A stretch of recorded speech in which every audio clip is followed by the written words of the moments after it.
ahli maksiat masuk surga, ahli ibadah masuk neraka?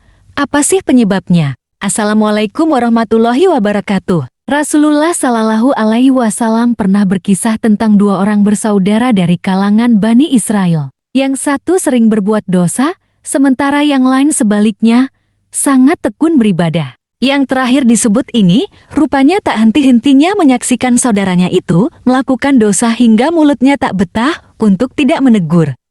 Teguran seolah hanya masuk melalui telinga kanan dan keluar lagi lewat telinga kiri. Perbuatan dosa berlanjut dan sekali lagi tak luput dari mata saudaranya yang rajin beribadah. Berhentilah, serunya kembali. Si pendosa lantas berucap, tinggalkan aku bersama Tuhanku. Apakah kau diutus untuk mengawasiku? Saudara yang ahli ibadah pun menimpali, demi Allah, Allah tidak akan mengampunimu. Allah tidak akan memasukkanmu ke surga.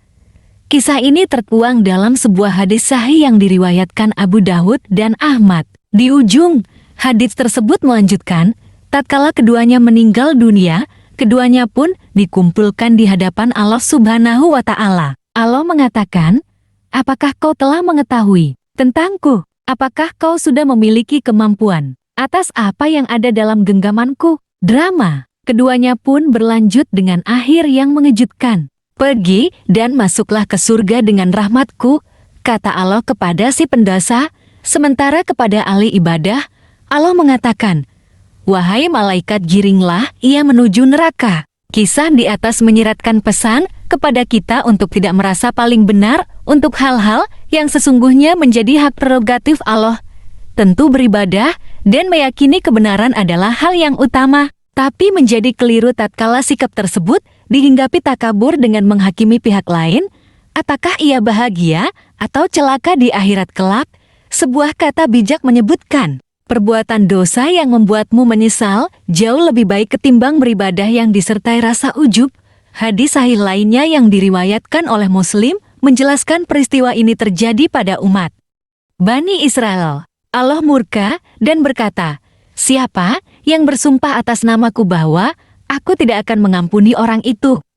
Dalam hadis sahih riwayat Bukhari, Rasulullah pernah menegur seorang perempuan Ansyar yang salehah bernama Al. Keluarganya menampung Utsman bin Mas'ud, sahabat muhajirin yang terkenal ahli ibadah. Ketika Utsman wafat, dia berkata, rahmat Allah membersamaimu wahai Abu Said. Aku bersaksi bahwa Allah telah memuliakanmu. Mendengar ucapan Ala, Rasulullah menegur, dari mana kamu tahu Allah telah memuliakannya? Allah kemudian menjelaskan bahwa orang boleh saja berharap seseorang diliputi kebaikan atau husnul khatimah karena rekam jejak perbuatannya.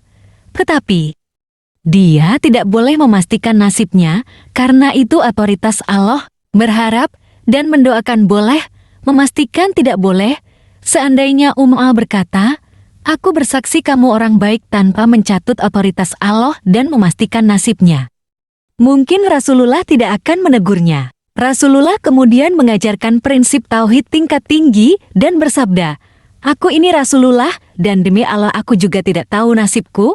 Ini tentu saja pelajaran bagi umatnya. Karena Rasulullah telah dijamin, pelajaran yang sama disampaikan Rasulullah dalam sabdanya, tidaklah seseorang di antara kalian yang selamat karena amalnya. Sahabat bertanya, tidak juga engkau wahai Rasulullah? Nabi menjawab, tidak juga aku, tanpa rahmat Allah menyelimutiku. Bukhari Muslim. Hendaknya disadari bahwa nasib manusia semua ada di tangan Allah, bukan di yang lain. Allah bahkan telah mengingatkan Nabi Muhammad Sallallahu Alaihi Wasallam, tak ada sedikit pun wewenangmu dalam urusan mereka itu. Apakah Allah menerima taubat mereka atau mengazab mereka? Qis Ali Imran 128.